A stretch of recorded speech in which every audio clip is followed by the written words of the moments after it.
Question number 13.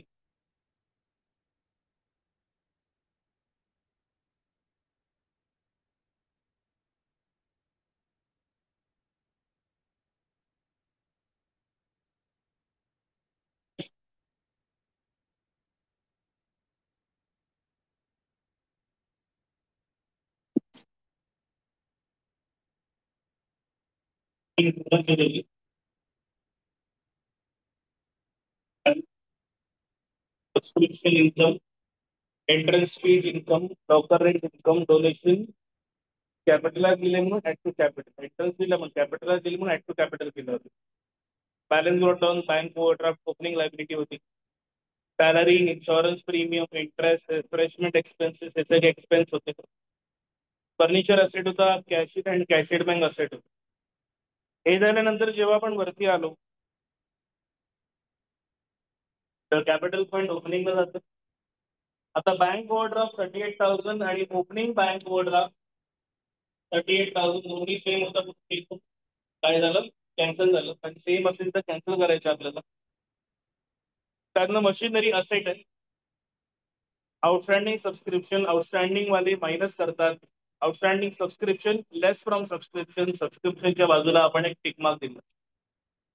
Prepaid insurance, prepaid आणि advance plus करतात, मग ऍड टू इन्शुरन्स, इन्शुरन्सच्या बाजूला आपण टिक मार्क केलं. Furniture asset cash in hand 15,000, cash in 12,000, 12 same पडलं. Outstanding locker rent less from locker rent, locker रेंटच्या बाजूला टिक मार्क असतो.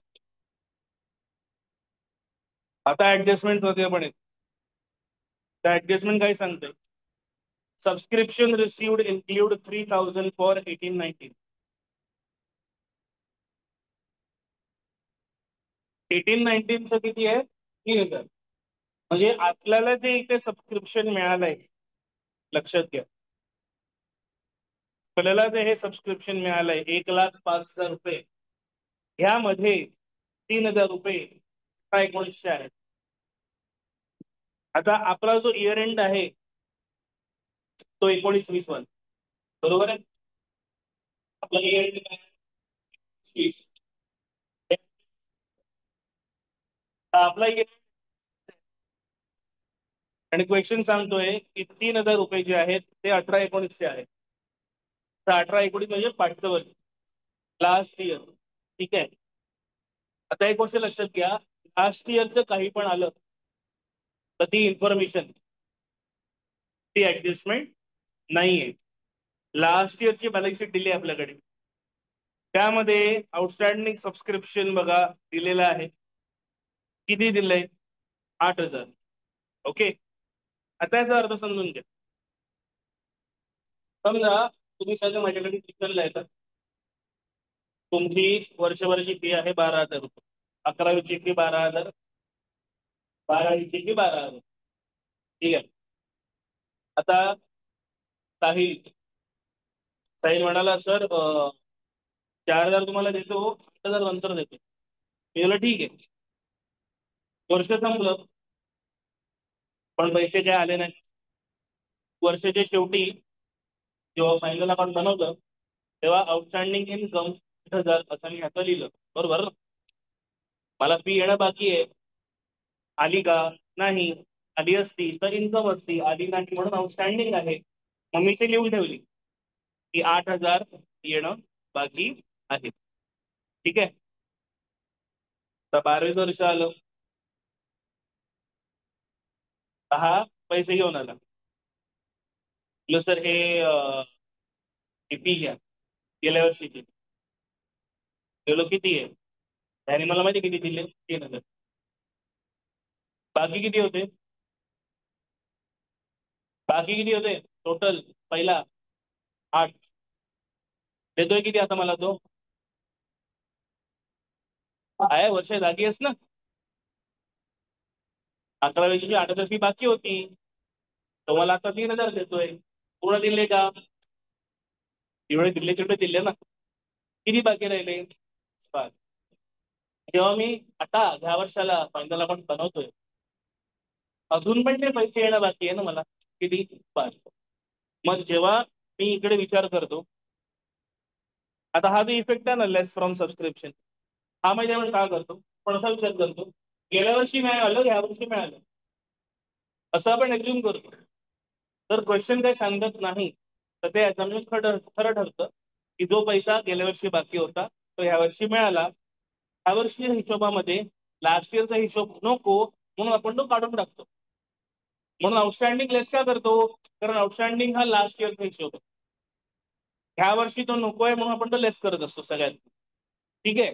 पण आता झालं काय, 8,000 होते, खालच्या इन्फॉर्मेशन प्रमाणे किती मिळाले ह्या वर्षी? 3,000. म्हणजे ह्या वर्षीच्या हिशोबामध्ये किती पैसे आले ऍक्च्युअल मध्ये? 3,000. मग हा जो इफेक्ट आपल्याला द्यायचा आहे ना लेस फ्रॉम सबस्क्रिप्शन, हा कितीचा द्यायचा आहे आपल्याला? 3,000. 8,000चा आहे. मग उरले किती? 5. हे लेस फ्रॉम सबस्क्रिप्शन मिळाले, ह्या वर्षी आले, ह्या वर्षी नको म्हणून काढलं. हे मिळायचे बाकी आहेत ना. गेल्या वर्षी पण बाकी होते तेव्हा पण असेट होतं, ह्या वर्षी पण बाकी आहेत तेव्हा पण काय होणार? असेट. हे 5,000 कुठे जाणार? असेट. आलं लक्षात? काय झालं इकडे? इन्फॉर्मेशन खाली मिळाली की गेल्या वर्षीचे लास्ट इयरचे 3,000 रिसीव्ह झाले, पण माझ्या हिशोबामध्ये 8,000 मिळायला हवे होते. नंतर मला कळलं नाही, फक्त 3 मिळाले. ठीक आहे, 8,000चे 2 तुकडे करून टाक. जे मिळाले आणि ते मिळाले. की होणार आहे तेच. तुम्ही पण असेच आहे का माझे? काय नाही दिली उद्या ते. क्लिअर? ठीक आहे. पुढची इन्फॉर्मेशन, आउटस्टँडिंग सबस्क्रिप्शन फॉर 1920. आता हे जे 1920 आहे हे आपलं वर्ष आहे, ही ऍडजस्टमेंट आहे. Is that clear? आपल्या वर्षाचं असतं ते ऍडजस्टमेंट, पाठच्या वर्षाचं असतं ती इन्फॉर्मेशन. हे नेहमी लक्षात ठेवा. So outstanding income add to income balance sheet asset side. Outstanding income add to income balance sheet asset side. बोला बोला. Outstanding income to income balance sheet asset side. इन्कमचं नाव काय आहे? सबस्क्रिप्शन. ऍड करण्यासाठी सबस्क्रिप्शनच्या बाजूला दुसरा टिक मागाला. Is that clear? समजली पहिली ऍडजस्टमेंट? पहिल्या ऍडजस्टमेंट मध्ये 2 भाग होते, एक होती इन्फॉर्मेशन, एक होती ऍडजस्टमेंट. लास्ट इयरची होती ती इन्फॉर्मेशन, ह्या वर्षीची आहे ती adjustment. Is that clear? Okay. पुढे प्रीपेड इन्शुरन्स वॉज ₹2,500. ह्या वर्षीच आहे ना 2020. मग ही पण काय आहे? ऍडजस्टमेंट. ऍडजस्टमेंटचं नाव काय आहे? Prepaid expense. Prepaid expense less from expense balance sheet asset side. Prepaid expense less from expense balance sheet asset side. काय प्रीपेड आहे? इन्शुरन्स. मग इन्शुरन्सच्या बाजूला दुसरा tick mark. Is that clear? पुढे डेप्रिशिएट फर्निचर. ऍडजस्टमेंटचं नाव काय आहे? Depreciation. Depreciation less from asset expenditure. Depreciation less from asset expenditure. फर्निचरच्या बाजूला टिक. लॉकर रेंट आउटस्टँडिंग 1920, आपलं वर्ष बरोबर की नाही? 20 ची एंडिंग आहे. Outstanding locker rent. Locker rent income होती ना माझी. मग ऍडजस्टमेंट कोणती आहे? Outstanding income add to income balance sheet asset side. Outstanding income add to income balance sheet asset side. Locker रेंटच्या बाजूला मार्किंग. क्लिअर सगळ्यांना? ही झाली आपली मार्किंग. सॉल्व करताना जी प्रोसेस आपण फॉलो करणार ती म्हणजे सगळ्यात पहिला साईड सॉल्व्ह करायची. नेहमी लक्षात ठेवा, सगळ्यात पहिला जर काही सॉल्व्ह करायचं असेल तर ती नेहमी पहिली रिसिप्ट साईड, मग दुसरी पेमेंट साईड, जर बॅलन्स शीट असेल तर तिसरी लायबिलिटी साईड, चौथी असेट साईड आणि मग पाचव्यांदा ऍडजस्टमेंट वरती यायची. ही आपली प्रोसेस आहे. Is that clear? मार्किंगची पण सेम प्रोसेस होती. पहिला रिसिप्टच बघितलं, मग पेमेंटच बघितलं, मग लायबिलिटी आणि मग असेट मग ऍडजस्ट. सॉल्विंगची पण सेम प्रोसेस, प्रोसेस बदलायची नाही. Is that clear? ठीक आहे. फॉर्मॅट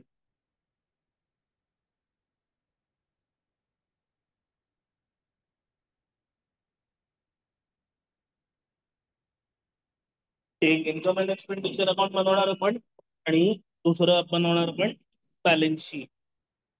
ठीक आहे.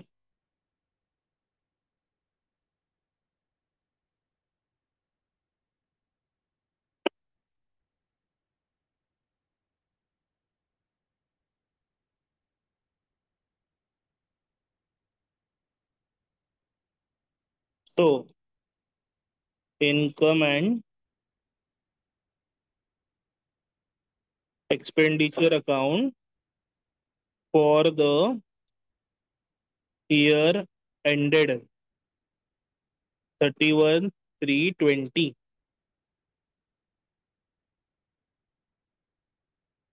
Expenditure rupees, income rupees.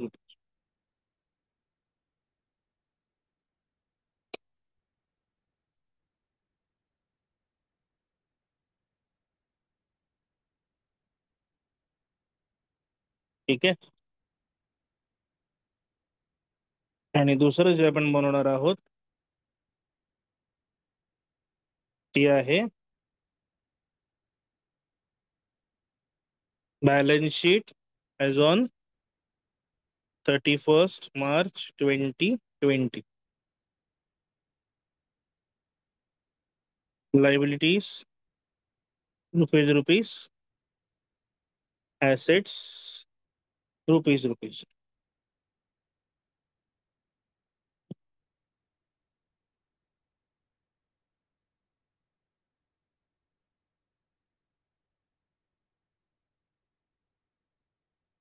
ठीक आहे.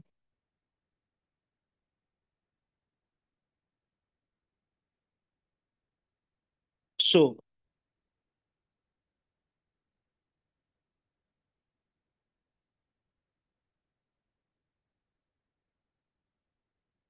सगळ्यात पहिला आपण कुठल्या साईड वरती असतो? रिसिट साईड वरती. स्क्रीन दिसेल सगळ्यांना? Balance brought down cash opening asset पण तो कॅन्सल झाला, विषय संपला तिकडेच. सबस्क्रिप्शन कुठे लिहायचं आहे आपल्याला? इन्कम साईडला. मग आपल्या फॉर्मॅट मध्ये आपण येतो इथे इन्कम साइड मध्ये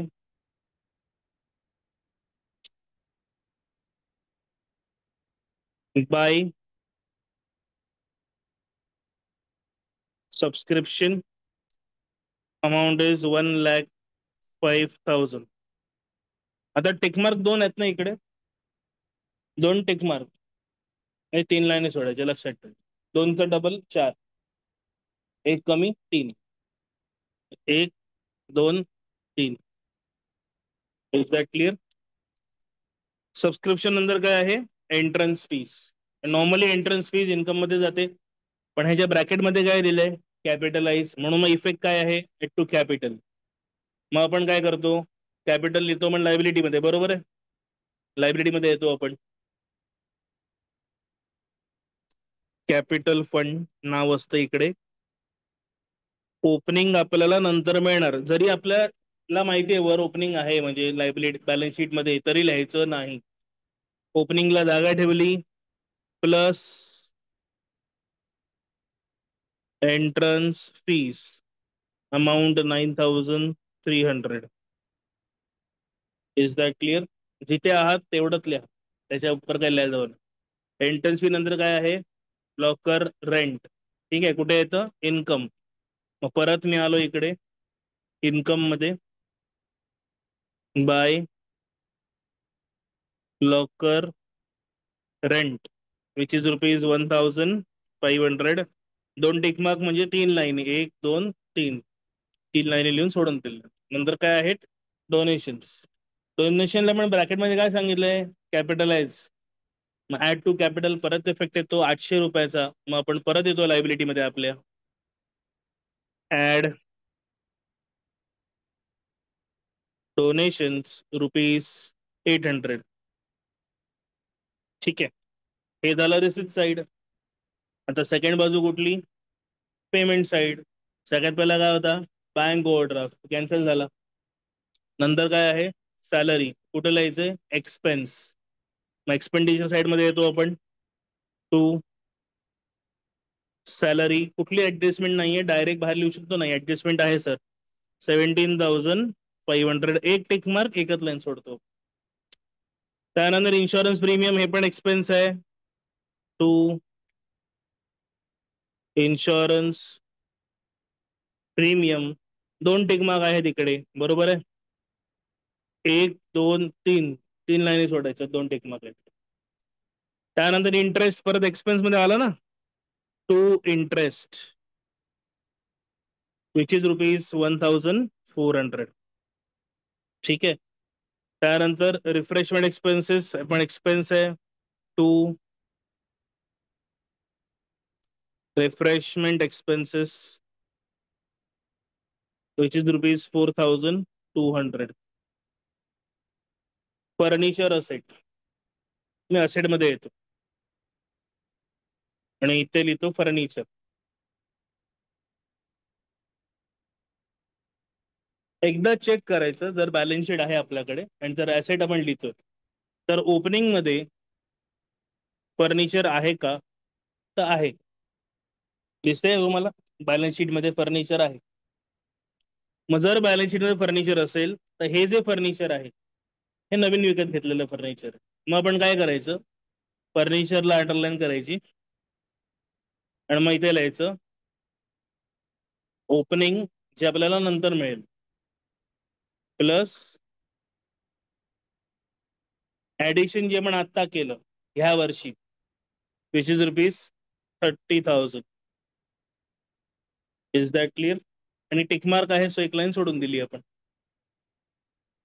मग हे काय केलं मी सर असेट लिहिताना बघायचा वरती असेट दिला असेल तर तो ओपनिंग असेट आहे तो नंतर लिहू आपण. मग हे स्ट्रक्चर बनवायचं की ओपनिंग प्लस ऍडिशन. मग रिसिप्ट मध्ये जे असेल ते ऍडिशन मध्ये येणार. Is that clear. ठीक आहे. Cash in hand cash at bank asset so cash in hand cash at bank.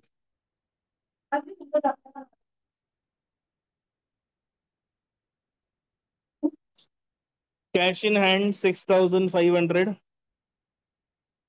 Cash at bank 20,000. हे झालं आपलं पेमेंट साईड कम्प्लीट.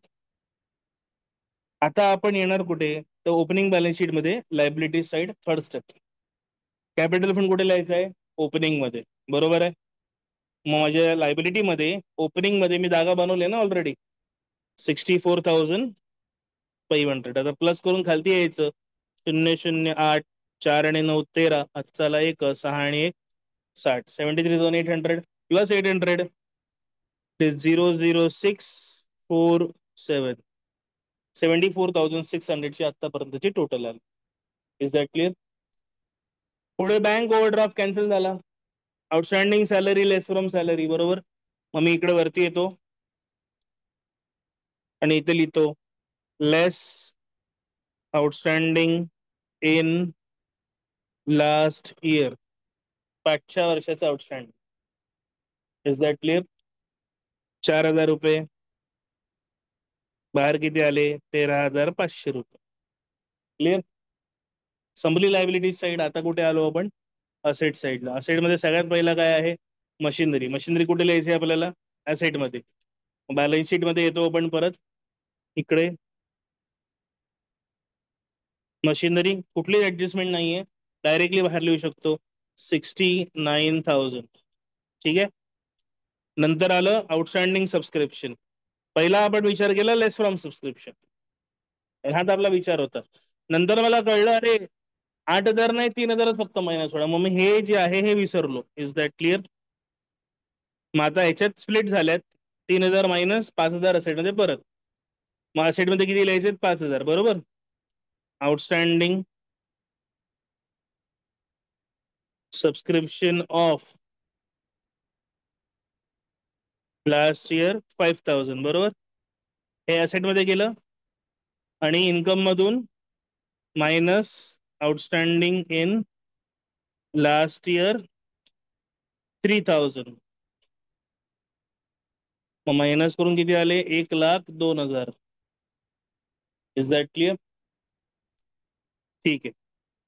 पुढे prepaid insurance add to insurance 2,000 रुपये. मग मी इन्शुरन्स जिथे लिहिलाय एक्सपेंडिचर मध्ये तिथे येतो add prepaid in last year 2,000 रुपये. Total 13,000. Is that clear? Furniture asset मध्ये लिहायचंय. बॅलन्स शीट मध्ये मी येतो. फर्निचर मी ऑलरेडी लिहिलेला ओपनिंग बॅलन्स. मग हे ओपनिंग बॅलन्स लिहायचंय मला 15,000चं. Total furniture 45,000. Is that clear? Cash in and cancel झाला. Outstanding locker rent less from locker rent. मग मी इन्कम मध्ये परत येतो. लेस आउटस्टँडिंग इन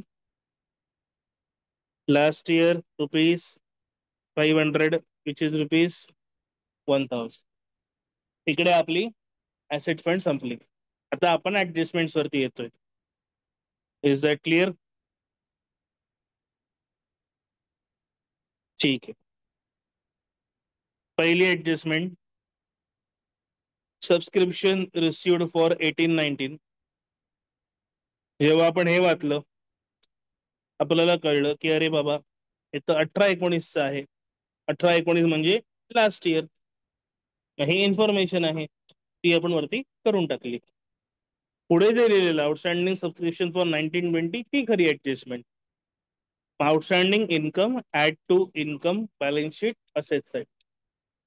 मग सबस्क्रिप्शन मध्ये ऍड करायचं. हा पहिला इफेक्ट आहे. किती ऍड करायचे? 14,000 बरोबर. मग मी इकडे येतो add outstanding subscription 14,000. Is that clear? 1,16,000. पहिला इफेक्ट झाला. Add to subscription add to income. दुसरा इफेक्ट बॅलन्स शीट असेट. मग बॅलन्स शीटच्या असेट मध्ये मी येतो इथे outstanding subscription of current year. Last year पण आहे ना इकडे म्हणून करंट इयर पण दाखवलं 14,000. Is that clear? परफेक्ट. पुढची ऍडजस्टमेंट. पुढची ऍडजस्टमेंट आहे प्रेझेंट इयर मध्ये prepaid insurance. Prepaid expense less from expense balance sheet asset. Prepaid insurance less from insurance balance sheet asset. So less from insurance पहिला effect आहे. मग मी माझ्या expenditure मध्ये येतो जिथे मी इन्शुरन्स लिहिलंय लेस प्रीपेड इन्शुरन्स आणि अमाऊंट होती 2,500.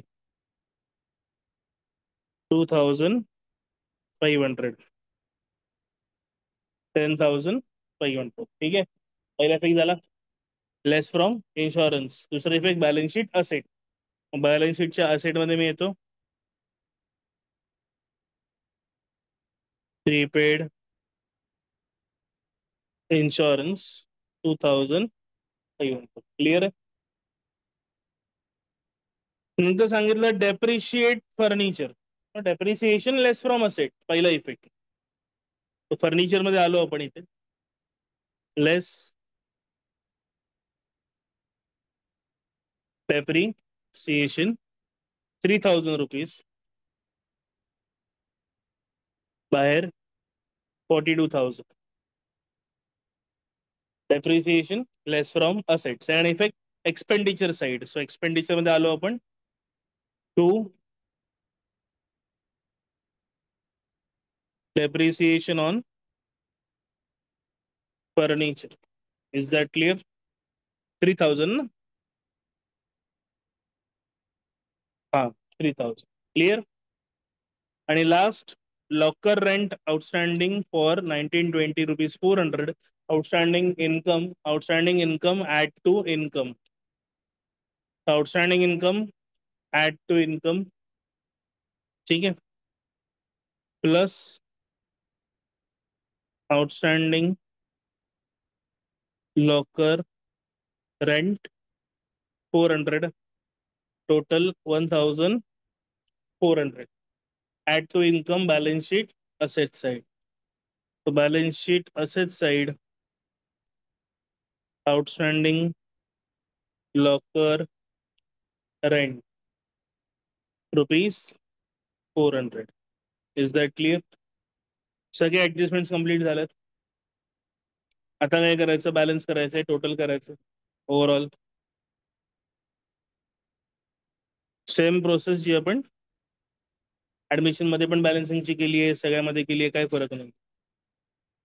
सगळ्यात पहिलं पेन्सिलने टोटल घ्यायची, लक्षात ठेव. 0 0 5 5 10 10 आणि 4 14 14 आणि 2 16 हातचा आला 1 3 आणि 1 4 4 आणि 1 5 5 आणि 4 9 9 आणि 3 12 हातचा आला 1 1 आणि 1 2 2 आणि 1 3. तो 32,600 आपली डेबिट टोटल येते, सॉरी एक्सपेंडिचर टोटल येते. आणि ही किती येते बघा? 0 0 4 6 आणि 1 7 1,17,400. Income is more than expense, बरोबर की नाही? जेव्हा इन्कम जास्त असतं एक्सपेन्स पेक्षा, ते आपल्यासाठी काय असतं? सरप्लस. तो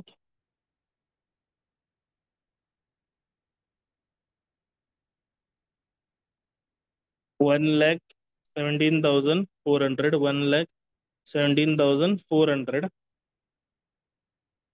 1,17,400 मायनस 32,600. 14 6 गेले 8 उरले, हातचाला 1 7 3 गेले 4 उरले, 11 3 गेले 8 उरले, 84,800. This is to excess income over expenditure bracket मध्ये सरप्लस. आणि म्हणजे रफ मध्ये आपण पेन्सिलने लिहिले ते सगळं काढून टाकायचं. सरप्लस म्हणजे प्रॉफिट. प्रॉफिट कॅपिटल मध्ये ऍड करतो. मग 84,800 जे आहे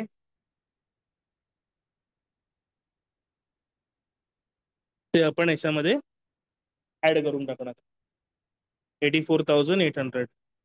0 0 6 + 8 14 कॅरी 1 4 + 1 5 + 4 9 7 आणि 8 15. 1,59,400.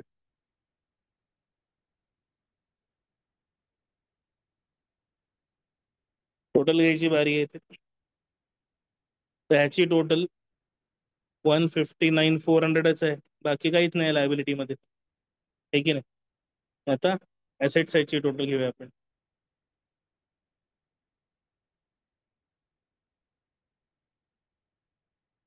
तो 0 5 5 10 10 आणि 4 14 आजचा आला 1 2 आणि 1 3 3 आणि 6 9 9 आणि 9 18 18 आणि 5 23 23 आणि 4 27 27 आणि 2 29 आजचे आले 2 2 आणि 4 6 6 आणि 2 8 8 आणि 6 14 14 आणि 1 15. सो 1,59,400 वरती आपली बॅलन्स शीट जी आहे ती मॅच होत, टॅली होत. Is that clear? अशा पद्धतीने हे सम आपण करतो. आणि आता हेडिंग इम्पॉर्टंट आहे, लक्षात घ्या. in the books of the question call out केला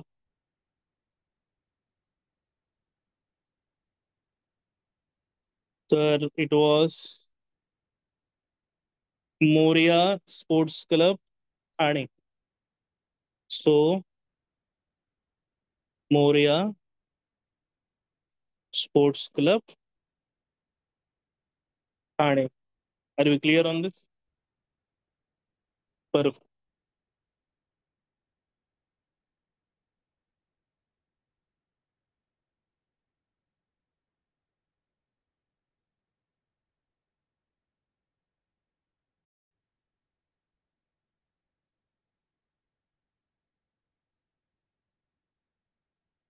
ओके, पुढचा प्रश्न.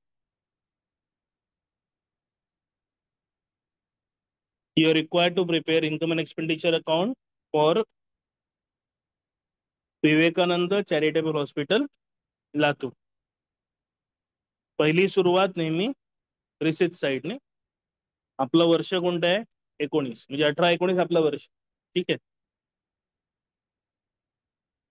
Balance broad down. Balance broad down म्हणजेच काय? कॅश. बरोबर की नाही?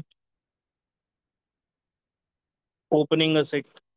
मी सांगितलं ना, रिसिप्ट मध्ये 3 ऑप्शन्स: ओपनिंग असेट, इन्कम किंवा लायबिलिटी. Oils, subscription, income.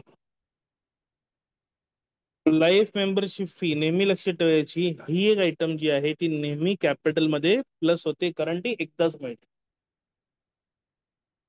आजीवन सभासद एकदाच बनता येतं, एकदाच फी द्यायची असते त्याची. सो वन्स एकदा मिळणारा जो पैसा असतो तो डायरेक्ट कॅपिटलला जातो. हॉस्पिटल रिसिप्ट बाजूला काय लिहिलंय? नाही लिहिलं असतं तरी मी इन्कम बोललो असतो. जोपर्यंत कॅपिटलाइज हा शब्द येत नाही, जसं लास्ट क्वेश्चन मध्ये होता, तोपर्यंत ते इन्कमच मानतो. Is that clear? आता बघा पेमेंट साइड मध्ये, परचेस ऑफ ड्रग्स. ड्रग्स म्हणजे मेडिसिन, हॉस्पिटल आहे, बरोबर की नाही? हा एक्सपेन्स आहे, नॉर्मल एक्सपेन्स. आता त्याने एक इन्फॉर्मेशन दिली आहे. काय दिली आहे? इन्क्ल्यूड 40,000 फॉर 17-18, म्हणजे 5चं वर्ष. आता आपल्याला ती इन्फॉर्मेशनची काही गरज नाही, आपण ती नंतर वापरणार. ओके, कशी वापरणार दाखवतो. आता 5च्या वर्षाची बघा बॅलन्स शीट दिली आहे इकडे. Yes or no? येस. त्यामध्ये किती आहेत बघा. Outstanding bill for drugs is 50,000. Okay.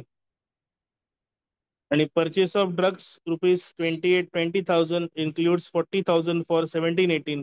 मग 17-18 मध्ये 50,000 बाकी होता ना भाडं भरायचं. त्यातनं भरले किती आपण? 40. मग आता 40 भरले, किती बाकी राहिले? 10. संपला विषय. हे झाले, हे बाकी आहे, हे पण बाकी होते. तेव्हा काय होतं? लायबिलिटी. अजून पण बाकी आहे, म्हणजे काय असणार आहे? लायबिलिटी. Is that clear? संपला विषय. पुढे salary to staff expense, honorarium expense, furniture repairing expense, furniture asset, general expense expense. CD. CD म्हणजे कोणाची सीडी? कॅश. काय आहे त्याचा आन्सर? क्लिअर? आता कुठे यायचं आहे आपल्याला? लायबिलिटी मध्ये. Capital fund, opening capital fund, bank loan, liability. Outstanding वाले मायनस बोललेलो की नाही आपण? मग less from drugs. Is that clear? किती लेस करायचे? 40. हे संपलं ना, आणि 10 कुठे जाणार? लायबिलिटी मध्ये. क्लिअर आहे? कळलं? समजलं? मग इकडे काय येणार? एक मार्क. ते लेस करायचे ना 40,000. Is that clear? सेम हेच आता आपण लास्ट सम मध्ये बघितलेलं सबस्क्रिप्शन विषयी, की वरती 8 बाकी होते, खालती सांगितलं 3च आले. मग 8चे 2 तुकडे केले, 3 जे आले, 5 जे बाकी आहेत कंटिन्यू असेट. झाले ते ऍडजस्टमेंट. तिकडे पण तेच झालं ना. 40,000 रुपये गेल्या वर्षीचे होते. आता गेल्या वर्षीचे किती होते टोटल? 50. 50पैकी 40चा हिशोब संपला. त्याला तसं ऍडजस्ट करा. उरलं ते बाकी ठेवा ना, पुढे कंटिन्यू करा त्याला. Is that clear? ही जी ऍडजस्टमेंट आता आपण 2 वेळा एक इन्कम मध्ये बघितली पहिल्या सम मध्ये, आणि आता आपण एक्सपेन्स मध्ये बघतोय, ही आहे एनपीओची सगळ्यात डिफिकल्ट ऍडजस्टमेंट. म्हणजे मुलांना असे वाटतं रे बाबा असं कसं करायचं. लॉजिक ऍडजस्टमेंट आहे. लॉजिक लावलं तर बरोबर करताय. साधा साधा हिशोब आहे. गेल्या वर्षी जिथून आपण औषधं घेतली 50,000 बाकी ठेवले, त्यातनं 40 भरले, मग ते संपले. पण अजून बाकी आहेत ना 10, मग ते उरणार ना पुढे. Okay, perfect. लायबिलिटी क्लिअर आहे. आता assets, building asset, ambulance asset, stock of drugs less from drugs, बरोबर ना? आपण शिकलोय. आपण काय शिकलोय? Capital fund opening, entrance fee add to capital fund, loan liability, fixed asset asset, बरोबर. या व्यतिरिक्त सेम असेल तर कट करायचं, आउटस्टँडिंग असेल तर मायनस करायचं, प्रीपेड, ऍडव्हान्स आणि स्टॉक, बरोबर ना? या 3 गोष्टी आल्या तर काय करायचं? ऍड करायचं. I am so sorry, add total. Is that clear? मग ह्या पद्धतीने हे ऍड होणार ड्रग्स मध्ये. मग ड्रग्स मध्ये बाजूला गेल्यानंतर एक टिकमार्क येणार ना अजून एक. Is that clear? Equipment asset. तर ही वाली कॅश 4,000, ही वाली कॅश ओपनिंग 4,000. ओपनिंग कॅश आणि कॅश सेम सेम आहे, काय करणार? कॅन्सल. क्लिअर आहे? समजलंय? आता कुठे जायचं आपण? ऍडजस्टमेंट वरती. पहिली ऍडजस्टमेंट करंट इयरची डेट आहे आपली. Stock of drugs valued at 22,000, closing stock. Adjustment बघितली आहे, एनपीओ मध्ये बघितली आहे, लिहून दिले तुम्हाला, है ना? क्लोजिंग स्टॉक असेल less from stock, balance sheet asset. Closing stock less from stock, balance sheet asset. कोणता स्टॉक आहे? ड्रग्सचा. मग टिकमा कुठे येणार? ड्रग्स वरती. Is that clear? ठीक आहे, पुढे काय? डेप्रिसिएशन. काय काय डेप्रिशिएशन करायचं? बिल्डिंग आणि ambulance. Depreciation less from asset, expenditure. Building वरती टिकमार्क, ॲम्ब्युलन्स वरती टिकमार्क, बिल्डिंग वरती टिकमार्क, ॲम्ब्युलन्स वरती टिकमार्क. ठीक आहे. पहिला बघायचं आपल्या पहिल्या याच्यात आहे का, नसेल तर वर जायचं. काय सांगितलं बघा इथे त्यांनी, life membership fees are to be capitalise. याचा अर्थ काय? कॅपिटल मध्ये ऍड करा. वरती लाईफ मेंबरशिप फीज ला ऑलरेडी मी काय बोललोय? Add to capital. मग काय करायची गरज आहे? लाईफ मेंबरशिप फी आल्यानंतर त्याला नेहमी कॅपिटल मध्येच ऍड करायची, क्वेश्चन सांगो वा न सांगो. Is that clear? काय बनवायचंय सर? तेच बनवायचं सांगितलं, इन्कम अँड एक्सपेंडिचर आणि balance sheet. Okay,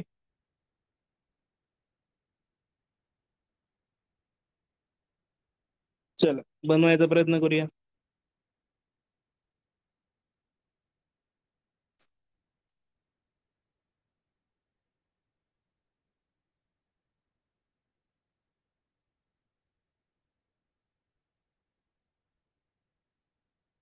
in the books of, hospital आहे Vivekananda charitable hospital. Okay,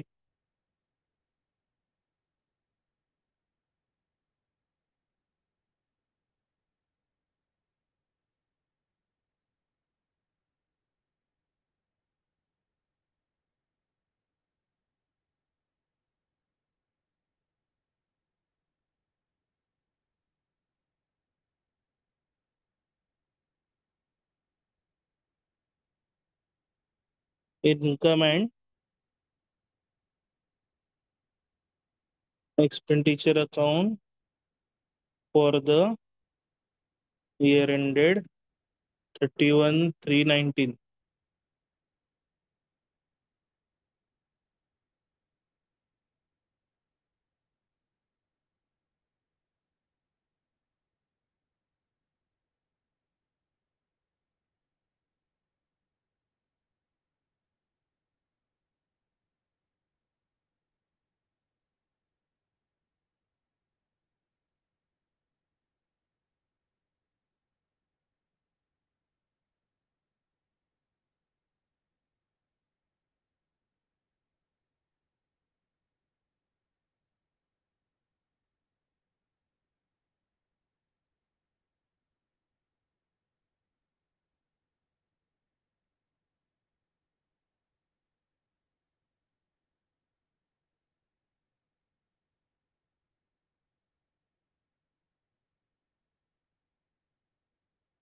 Balance sheet as on 31st March 2019.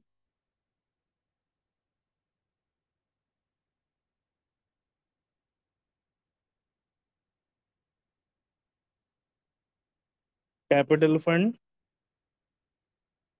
Opening नेहमी लक्ष ठेवायचं. Format is ready. सॉल्व्ह करूया आता आपण. सॉल्व्ह करायला पहिला काय बघायचं, नेहमी रिसिप्ट्स, आहे की नाही. तो balance brought down, cash opening asset cancel झाला, सबस्क्रिप्शन इन्कम, बरोबर की नाही. So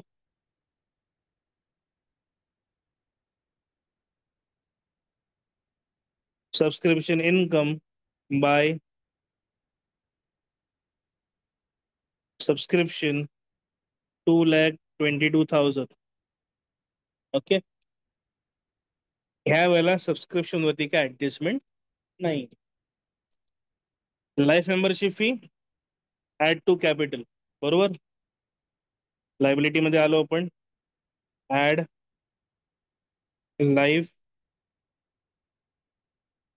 membership fee ₹30,000. ठीक है. Hospital receipts revenue income. So by hospital receipts 5,10,400. Clear. आता आपलं payment side. Purchase of drugs expense, बरोबर आहे. मी इथे येतो. To purchase of drugs ₹2,00,000. 3 टिकमा काय तर 1, 2, 3, 4, 5 लाईनी सोडायची. 3चा डबल 6, हे कमी करायचे.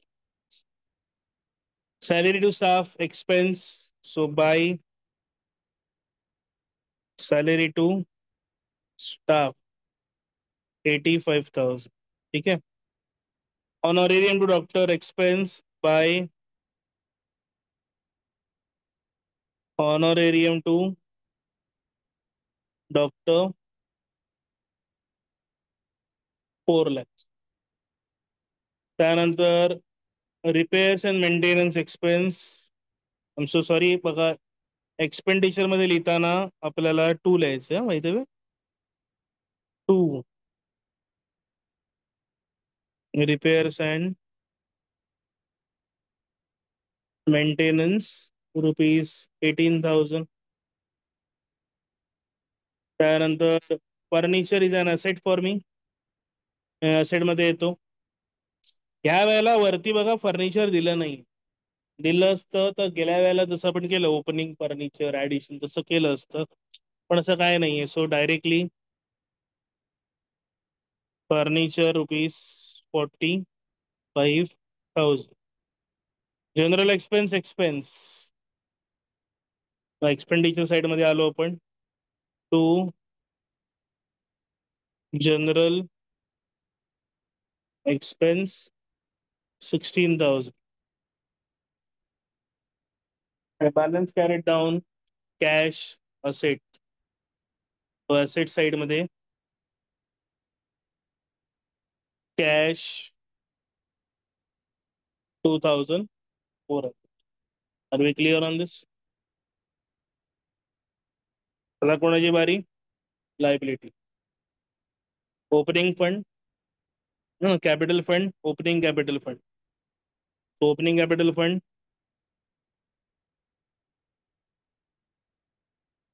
11 lakhs plus 30,000, 11,30,000. Clear? Bank loan liability थोडी गॅप सोडायची. Bank loan 6,50,000. Outstanding bill of drugs एक लायबिलिटी आहे.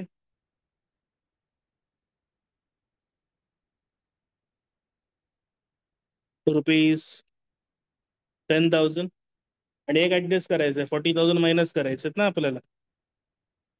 40,000 less outstanding in last year 40,000, 1,60,000. Clear आहे? आता ऍसेट्स. ऍसेट मध्ये सगळ्यात पहिला काय आहे? बिल्डिंग. Building asset. टिकमार्क काय आतमध्ये लिहायचं. अमाऊंट आहे 10,50,000. ठीक आहे, 10,50,000. टिकमार्क आहे. अरे भाई सर टिकमार्क आहे, काय करता तुम्ही? आतमध्ये लिहा 10,50,000. एक टिकमार्क आहे, एक लाईन सोड. Ambulance again asset 4,00,000 rupees. Ambulance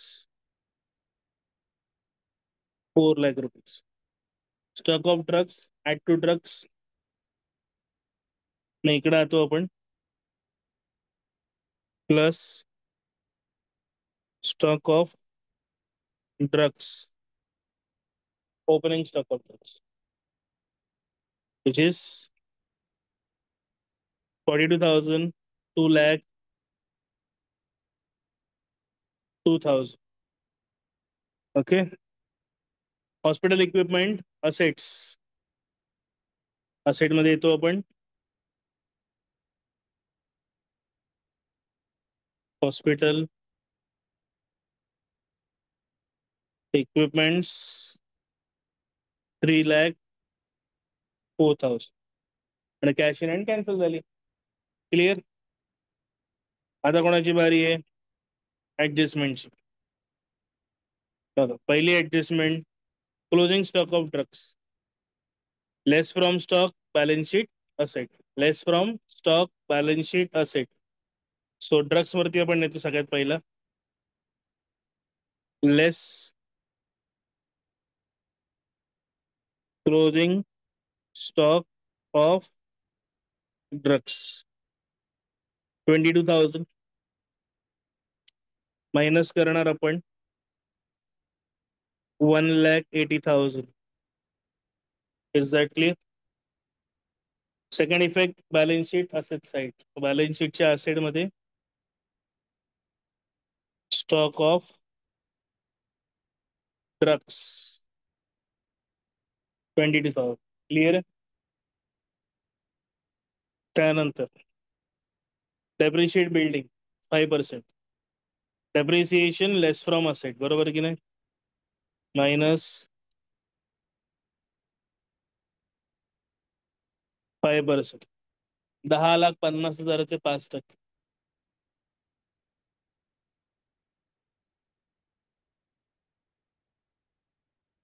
इसका 10% कितना होता मालूम है क्या? 1,05,000. इसका 5% कितना होगा? 52,500. Is that clear? हाफ 52,500 रुपये. 52,500. ठीक है. 9,97,500 is the difference. Second effect expenditure, बरोबर. To depreciation building furniture. 50 to 500 बिल्डिंगचं झालं. सॉरी ॲम्ब्युलन्स आहे ना.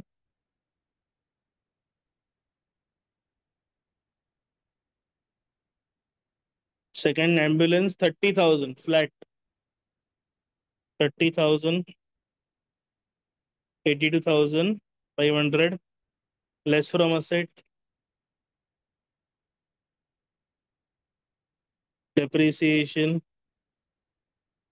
30,000. 3,70,000.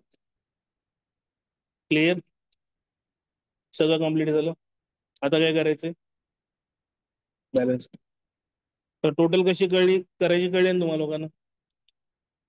सेम जसं करायचं तसंच करायचं. काही फरक करायचा.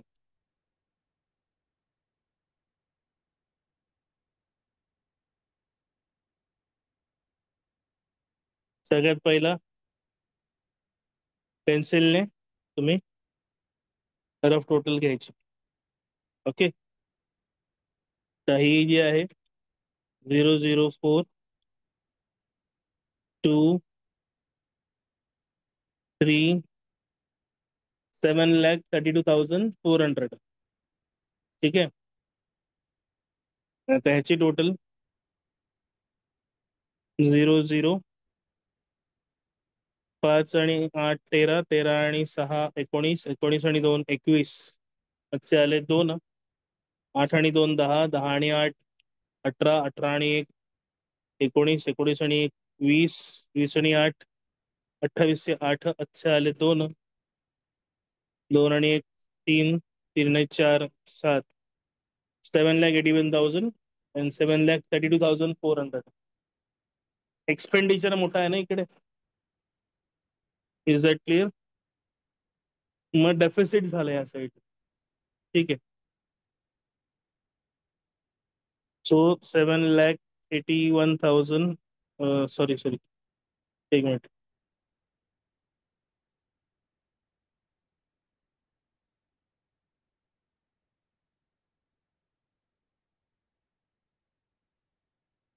काय झालं इकडे. थांबा परत घेऊया. अक्षा कंगणाला आरसा कशाला.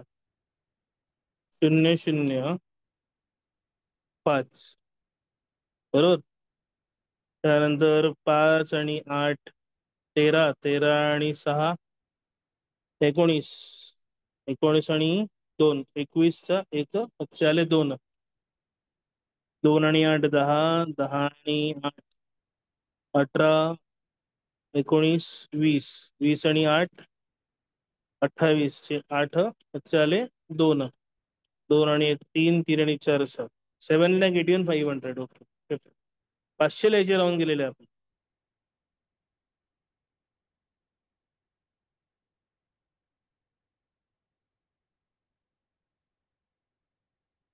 आता 7,81,500 मधून 7,32,400 वजा करायचे ना आपल्याला.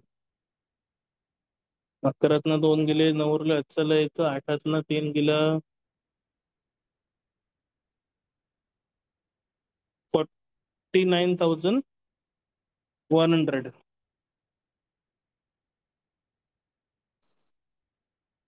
Bye access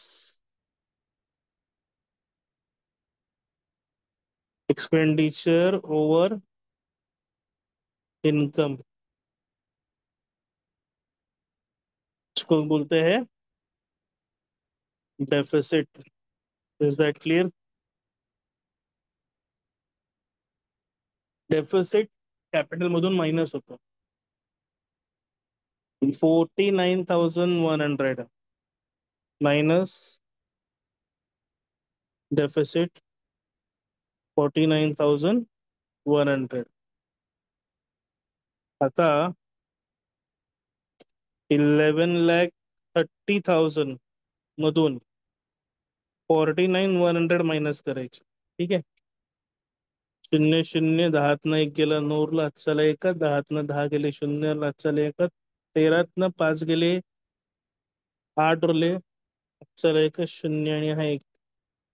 10,80,900. 10,80,900. ठीक आहे.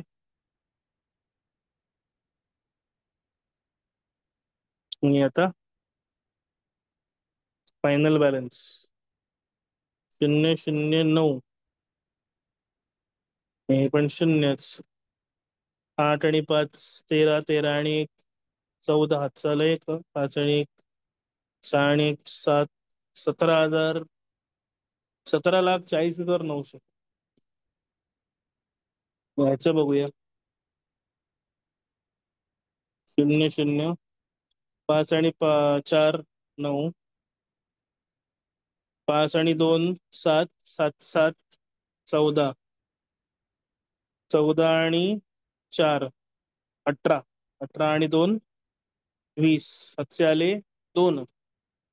4 आणि 2 6. 6 आणि 9 15. 15. 15 आणि 7 22. बरोबर ना. 15 आणि 7 22. 22 आणि 2 24. आले 2. 2 आणि 9 11. 11 आणि 3 14. 14 आणि 3 17. ठीक आहे. 17,40,900 वरती बॅलन्स शीट काय होते, टॅली होऊन जाते. Is that clear? परफेक्ट.